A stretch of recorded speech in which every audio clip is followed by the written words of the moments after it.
हर हर महादेव, जय भोलेनाथ। दोस्तों आइए जानते हैं कुछ बहुत ही महत्वपूर्ण बातों के बारे में, बहुत ही महत्वपूर्ण उपायों के बारे में, जानकारियों के बारे में। पूज्य गुरुदेव के श्रीमुख से उन्हीं की कथा के दौरान जब वो बता रहे थे, तो कुछ अंश को मैं यहाँ प्रस्तुत कर रही हूँ। तो चलिए सुनते हैं उन्हीं के श्रीमुख से बहुत ही महत्वपूर्ण जानकारी। समय आया एक बार करवा का नाम, उस जो पार्वती जी की सहेली थी उसका नाम करवा पड़ गया। करवा पड़कर एक साधारण परिवार में उसका जन्म था। पति के साथ संग में रह रही थी। पति को थोड़ा शरीर में शिथिलता हो गई थी और वो शिथिलता को देखकर पति को लगी प्यास। जब प्यास लगी तो पानी पीने के लिए पति सरोवर के पास गया। जरा ध्यान देना इस कथा पर। पति गया सरोवर के पास में। कई लोग करवा चौथ की बहुत हंसी उड़ाते हैं, माताओं की बड़ी हंसी उड़ाते हैं। उनसे निवेदन है मेरा, हमारे सनातन धर्म के जितने व्रत हैं, हमारे सनातन धर्म के इस भारत की भूमि से जितने नियम धर्म जितने निकले हैं, जितने व्रत निकले हैं, साधना निकली है, ये साधारण नहीं है। इसलिए बार बार कहते हैं चंदन है इस देश की माटी, तपोभूमि हर ग्राम है, हर बाला देवी की प्रतिमा, बच्चा बच्चा राम है।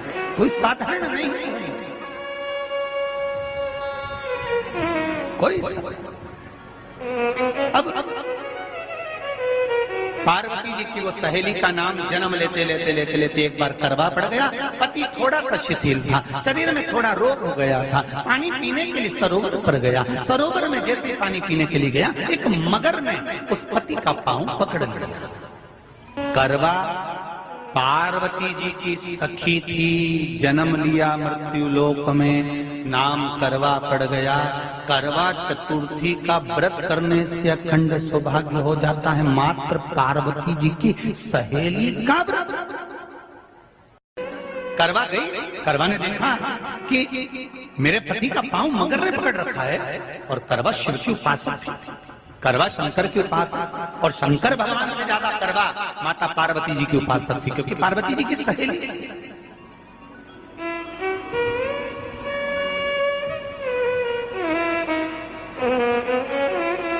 पति का पांव खींचकर मगर पानी में लेकर जा रहा था। करवा आराधना में लगी हुई थी। करवा ने मिट्टी का एक गोल भाग ही बनाया था, जिस पर पार्वती जी का जो नीचे का पीठी का होती है उस पर शिवलिंग रखा था। केवल नीचे का भाग का निर्माण ही करा था, और करवा के कानों में शब्द पड़ गया। करवा के कानों में शब्द पड़ गया, पति के चीखने की आवाज आई। करवा दौड़ पड़ी। ये तो कैलेंडर में छपा हुआ करवा चौथ का फोटो आने लगा, नहीं तो पहले नियम था दीवार पर बनाई जाती थी और वहां पूजन करी जाती थी। कई माताएं जानती होगी यहाँ पर, आज भी पहले दीवार पर बनती थी। पूरा परिवार की सौभाग्यवती नारियां वहां आकर पूजन करती थी एक जगह, फिर बाद में छत पर जाकर करवे का अर्घ दिया करती थी। ये नियम था। अब तो बना बनाया कागज आ जाता, उसको चिपका दो, पूजन कर लो, वो अलग प्रमाण। पर यहाँ करवा मट्टी का भाग का लेपन कर रही थी, और लेपन करते करते बस उस समय पर पति की आवाज आई, छोड़ा। करवा भागी, और शिव आराधना में लगी हुई करवा, पार्वती की आराधना में लगी हुई करवा भाग कर गई। पति को देखा तो मगर खींच कर ले जा रहा था। करवा ने अपना चीर फाड़ कर मगर की पूंछ को पकड़कर खींचा, और कितना सात्विकता में बल होगा, जरा विचार करना कि मगर को खींच कर वृक्ष के नीचे ले गई, और वृक्ष के नीचे नहीं जा पाई तो वहीं पर घाट के ऊपर घास लगी हुई थी। इसलिए आज भी करवा चौथ के व्रत में आपने देखा होगा कुछ सलाखें, कुछ घास आपको मिल जाती है। उससे एक घास से, मात्र एक घास, एक घास से उसने उस मगर को बांध दिया। मगर हिल नहीं पाया। यम के दूत आ गए इसके पति को मौत के ग्रास ले जाने के लिए। यम के दूत। करवा ने पूछा तुम कौन हो, कैसे आना हुआ? यमदूत कहते हैं तुम्हारे पति का आज अंतिम दिन है, अंतिम समय, अंतिम पल है, ये मरेगा। करवा कहती है अगर मारना है तो इस मगर को मारो जिसने मेरे पति का पांव पकड़ रखा है।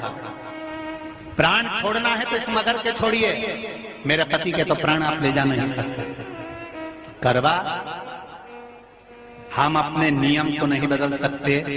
तेरे पति की अंतिम सांसें हैं, वो मरेगा। मगर को अभी नहीं मरना है, मगर अभी कम से कम 9 महीना और जीवित रहेगा, इसका हमारे पास लेख है। करवा कहती है ऐसा हो नहीं सकता। यमदूत खड़े हैं, ले जाने दे नहीं रही। क्रोध आ गया करवा को, हाथ में जल उठाया, अगर एक यमदूत भी मेरे पति को उठाकर ले जाता है तो मैं शिव भक्त माता पार्वती जी की भक्त करवा आपको श्राप दे दूंगी। सब दौड़ पड़े, यमराज के पास चले गए। यमराज ने पूछा तुम दौड़ कर आए हो, क्या हुआ? यमराज पूछते हैं, दूत कहते हैं वो करवा अपने पति को नहीं लाने दे रही। यमराज वहां कर खड़ा हो जाता है। करवा को समझाया, करवा तेरे पति के प्राण जा चुके हैं, तेरा पति अब मरने वाला है, अंतिम क्षण इसको ले जाने दे, इसका आज आखिरी दिन है, मगर को ले जा पर मेरे पति को नहीं। मान नहीं पाया। यमराज जब क्रोध पर अड़ गया तब करवा को क्रोध आया और क्रोध में आकर जल लेकर करवा ने श्राप देना चाहा यमराज को। यमराज चरणों में पड़ गया, रेन दे करवा, मैं तुझे वर देता हूँ, आज चतुर्थी का दिन है, तेरे पति को मैं जीवन दान देता हूँ। आज के दिन जो तेरे नाम से व्रत धारण करेगा उसका खंड सौभाग्य स्वयं यमराज करेगा, स्वयं।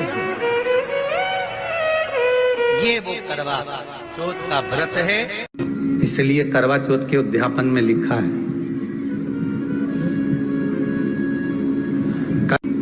उसका जब उद्यापन होता है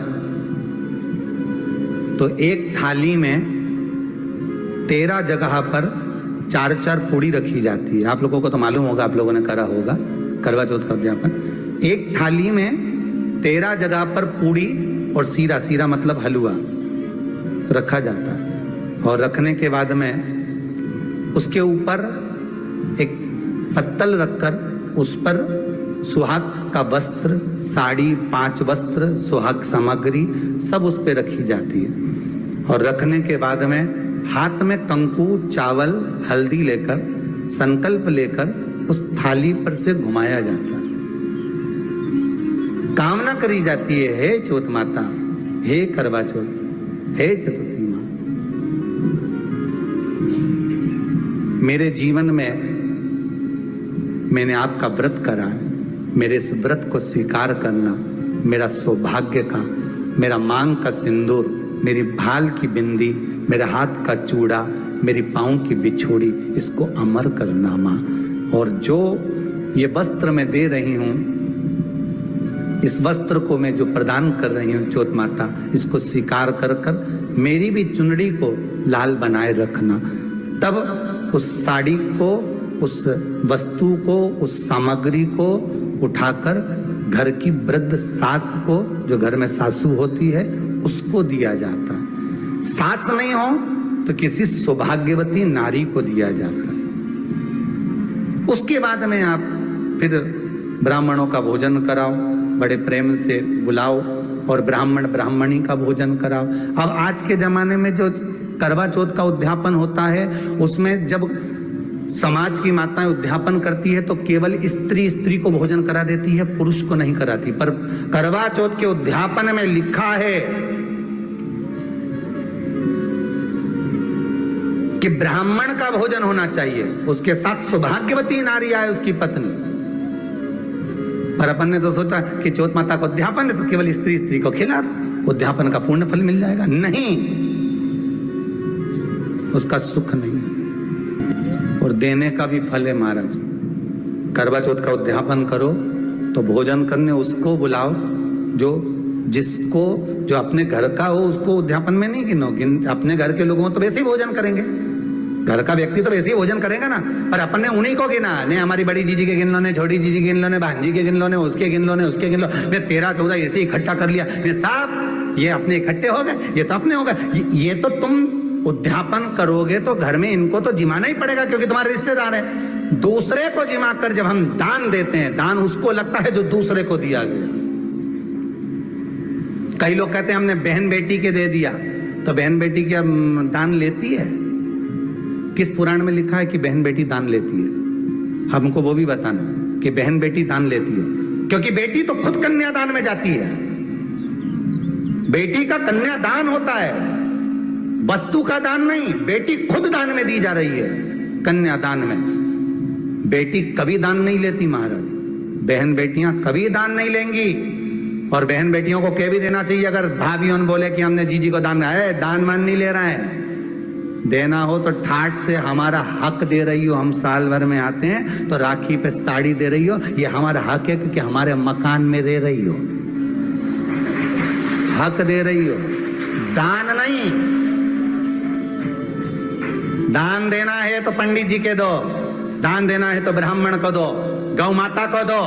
हम दान नहीं ले रहे, हम अपना हक मांग रहे हैं। तो उम्मीद करते हैं जानकारी आपको अच्छी और उपयोगी लगी होगी। अगर अच्छी और उपयोगी लगी तो एक लाइक छोटा सा अवश्य करिए।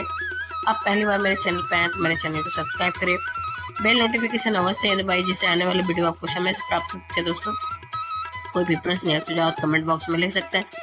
फिर मिलते हैं दोस्तों एक नई जानकारी के साथ नए वीडियो में। तब तक के लिए जय भोलेनाथ, हर हर महादेव, श्री शिवाय नमस्तुभ्यम। धन्यवाद दोस्तों।